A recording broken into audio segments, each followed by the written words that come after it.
एक पॉइंट पे आके सरकार ने निर्णय लिया कि भाई इन माताओं बहनों के लिए हमें कुछ करना चाहिए, हमें गैस का सिलेंडर उज्ज्वला योजना के अंतर्गत दिया और मिल ही रहा था। पर अब ये तो परिस्थिति मुझे लगता है किसी भी सरकार ने एंटिसिपेट नहीं की थी कि इतना बड़ा युद्ध और स्ट्रेट ऑफ हॉर्मुज बंद हो जाएगा और हमारी गैस की पूरी सप्लाई है वो चोक हो जाएगी। पूरी चोक हालांकि नहीं हुई है, पर मतलब उसमें उसमें दिक्कत आएगी। तो आई थिंक ये तो असाधारण परिस्थिति है, असामान्य परिस्थिति है संजीव। तो इसके लिए तो हम सरकार को दोष दे तो ये उचित नहीं रहेगा, क्योंकि ये तो युद्ध की परिस्थिति है। सर, काल पात्र समय के हिसाब से चलना चाहिए, और जैसा गांव वैसा दांव, जैसा देश वैसा भेष। आप यही कहना चाहते जी। हैं कि अगर देश देश मुसीबत में है तो जनता उसके साथ है, बाकी सब चीजें बाद में है, सवाल और जवाब। इसराइल ईरान युद्ध के बीच सर एक खबरें ये भी आ रही हैं उसके साइड इफेक्ट्स के रूप में, कितनी सच्ची है कितनी नहीं, लेकिन मीडिया में छप रहा है सर, कि उत्तर प्रदेश जो कि भारत का सबसे बड़ा सूबा है आबादी के हिसाब से, 40 से 42% घर बनाना महंगा हो गया है, क्योंकि सरिया सीमेंट मार्बल ईंट की कीमतें ये सब महंगी हो गई हैं। मजदूर जो है लेबर वो पलायन पे है, नहीं मिल रहे हैं, क्योंकि उनकी रोजी रोटी पे संकट है। इस पे सर क्या कहना चाहेंगे? अहम मुद्दा, आम आदमी से जुड़ा मुद्दा है, इसमें सर लेबर भी आ गई है, और जो इस पे कंस्ट्रक्शन कॉस्ट बढ़ी है उस पे भी आप सर सहमत है? नहीं सहमत है तो भी आप असहमति जताइए, और सहमत है तो सर सारी चीज जैसे आप समझाते हैं वैसे बता दें। देखिए, पलायन तो हुआ है, मैं तो खुद ही कह रहा हूँ आपको, बहुत सारे मजदूर वापस गए हैं क्योंकि क्योंकि उनको खासकर गैस की समस्या आ रही थी, और गैस वो इस भाव जब ब्लैक हो रही थी तो इस भाव खरीद नहीं पा रहे थे या उनको मिल ही नहीं रहा था, तो वो इस वजह से अपने वापस चले गए हैं। ये तो वाकई चिंता की बात है। मुझे लगता है, ये तो मैंने आपको शुरू में कहा कि इस काला बाजारी पे अभी पूरी तरह से लगाम नहीं लगी है। काला बाजारी जहां लोगों को मौका लग रहा है वहां पर काला बाजारी चल रही है। इसी अगर काला बाजारी और जमाखोरी ना हो तो आपको सिलेंडर की इतनी बड़ी लाइन दिखाई नहीं देगी, जबकि अभी भी लाइनें दिखाई दे रही हैं और बहुत जगह दिखाई दे रही है। पहली बात। दूसरी बात, आपने कंस्ट्रक्शन रिलेटेड महंगाई की बात करी।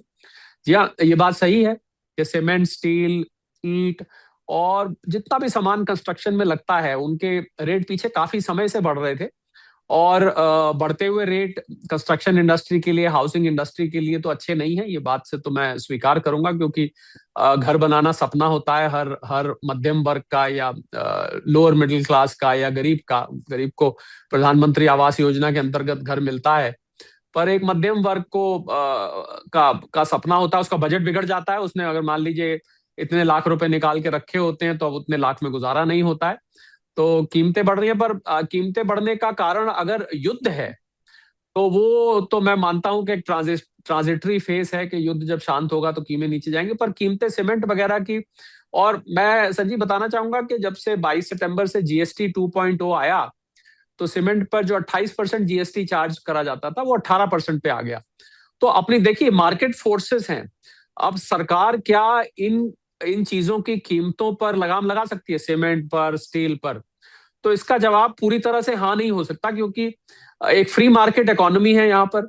डिमांड और सप्लाई पे है। आप अगर सीमेंट का कट्टा 500 रुपए का है या 550 रुपए का है, और सरकार ने अपनी तरफ से जीएसटी कम करना था, लोग कह सकते हैं कि भाई ये सरकार की तरफदारी कर रहा है या, पर मैं एक सैद्धांतिक बात कर रहा हूं कि जीएसटी 28 से 18 कर दिया। तो अब जो लोग सीमेंट वाले जो विक्रेता हैं, फैक्ट्रियां, उनको घटाना चाहिए था, उन्होंने घटाया है।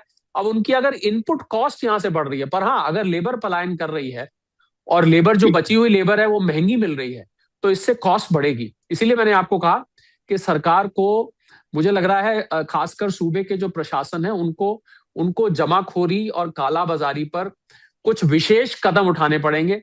केवल एक बार का कदम, कुछ लोग गिरफ्तार कर लिए, इतने सिलेंडर जब्त कर लिए, काफी नहीं है। मुझे लग रहा है ये एक ऑनगोइंग प्रोसेस है, और ये पूरा का पूरा कुछ समय के लिए, मैं एक सुझाव देना चाहूंगा आपके इस पॉडकास्ट के माध्यम से संजीव, कि सरकार को गैस, एलपीजी डिस्ट्रीब्यूशन और कमर्शियल गैस डिस्ट्रीब्यूशन की प्रणाली को कुछ समय तक एस्मा लगा के, एसेंशियल सर्विसेज मेंटेनेंस एक्ट, या ये ईसीबी के अंतर आता है, एसेंशियल कमोडिटीज एक्ट लगा के इसको अपने नियंत्रण में ले लेना चाहिए। इसको डिस्ट्रीब्यूशन एजेंसीज को के हाथ में नहीं छोड़ना चाहिए। वहां पर भ्रष्टाचार है, वहां पर लालची लोग बैठे हैं, वहां पर जमाखोर लोग बैठे हैं, वहां पर काला बाजारिये बैठे हैं। इसको कुछ समय, जब तक युद्ध चल रहा है, मेरा ये सुझाव है, इसको प्रशासन को अपने हाथ में ले लेना चाहिए। और सरकार के पास ये अधिकार है अगर ऐसा करना चाहे तो। कोहली साहब, चलते चलते आपसे एक बहुत अहम सवाल है, वो भी आम जनता से और ईरान इजराइल अमेरिका युद्ध से ला रहा हूं उस सवाल को, और भारत में किसानों के हितों तक लेके जा रहा हूं। यूरिया जैसा नाइट्रोजन आधारित फर्टिलाइजर जो धान गेहूं और फसलों के लिए बहुत जरूरी होते हैं, भारत के परिप्रेक्ष्य में अगर बात करें तो भारत हर साल करीब 4 करोड़ टन यूरिया इस्तेमाल करता है, जिस पर सरकार बहुत सब्सिडी भी देती है।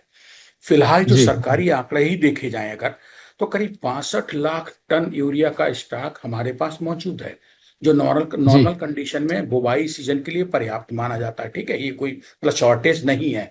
लेकिन एक्सपर्ट्स आप जैसे कहते हैं कि अगर आपूर्ति में अब जरा भी दिक्कत आ गई नाइट्रोजन यूरिया के, तो ये फिर आगे 1 साल 1.5 साल के लिए मुसीबत बन जाएगा भारत और भारत के किसान, खेत खलिहान के लिए, खेती के लिए।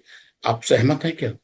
डाई अमोनिया फॉस्फेट, डीएपी जिसको कहते हैं, और यूरिया, ये दो चीजें हम आयात करते हैं। आपने जो आंकड़े दिए वो बिल्कुल ठीक है, जो आपने भंडार बताए वो भी ठीक है। जी हाँ, बिल्कुल ठीक है। अगर ये डिसरप्टेड रहता है तो इससे भारत की प्रोडक्शन भी इम्पैक्ट होगी, जो हम इंपोर्ट करते हैं वो भी इम्पैक्ट होगा। पर कितने समय तक ये जो हमारे जहाज हैं पानी के रुके रहते हैं और इसको नहीं ला पाते हैं, ये देखना होगा। मुझे लग रहा है कृषि मंत्रालय में इस पर काफी मंत्रणा चल रही है और काफी चिंतन चल रहा है कि इसके ऑल्टरनेट रिसोर्सेस, ऑल्टरनेट जगह से, यानी कि पूर्वी हिस्से से इसको मंगाया जाए जहां जहां उपलब्ध है, और अपने यहाँ भी इसकी इसकी प्रोडक्शन बढ़ाई जाए। ये प्रयास चल रहे हैं। तो अभी 1 साल का समय है हमारे पास, 1 डेढ़ साल का। मुझे उम्मीद है संजीव, मैं बहुत आशावादी व्यक्ति हूँ, बहुत ज्यादा निराशा की बात मैं करता नहीं हूँ। मुझे उम्मीद है कि इसका कोई ना कोई विकल्प, या तो सप्लाई का, या भारत में प्रोडक्शन बना के बढ़ा के, या जो इंडियन एग्रीकल्चर रिसर्च पूरी की पूरी प्रणाली है, इसका कोई ना कोई विकल्प निकल कर आएगा। हम 1 डेढ़ साल बाद की, मुझे लगता है हम अभी बहुत ज्यादा चिंता करके उसको हाइप मैं थोड़ा सा बनाने से परहेज करूंगा। फिलहाल कोई दिक्कत नहीं है। कीमतों को लेकर दिक्कत आ सकती है, पर हमें थोड़ा इंतजार करना चाहिए। मुझे लग रहा है युद्ध अपने अंतिम पड़ाव पर, ऐसा लग रहा है कि पहुंच रहा है, क्योंकि अब इसके आगे ट्रम्प साहब के पास और कोई विकल्प नहीं बचते हैं जो उन्होंने धमकी दी है, क्योंकि अब कुछ बचा ही नहीं है। Salination plant, energy plant, nuclear plant, power plant, ये सब चीजों पे हमले हो चुके हैं, हमले शुरू हो चुके हैं। तो अब मुझे लग रहा है युद्ध एक निर्णायक दौर में, ऐसा लग रहा है, पहुंच रहा है। तो या तो दाएं या बाएं कुछ ना कुछ तो होके रहेगा, या तो इसका हल निकल आएगा, या फिर ये बिल्कुल इतना बढ़ जाएगा कि बिल्कुल सब कुछ समाप्त होके और फिर उसका कोई ना कोई दुनिया के सामने हल निकल के आएगा। उम्मीद यही करते हैं। बाकी let us take one day at a time. युद्ध की परिस्थिति है। हर दिन, मैं पहले भी बोलता रहता हूँ, युद्ध में हर दिन एक नया दिन होता है। ऐसा लगता है रोज एक नया जन्म हो रहा है। तो मुझे लगता है युद्ध में कोई लॉन्ग टर्म भविष्यवाणी करने से मैं थोड़ा सा परहेज करूंगा, संजीव।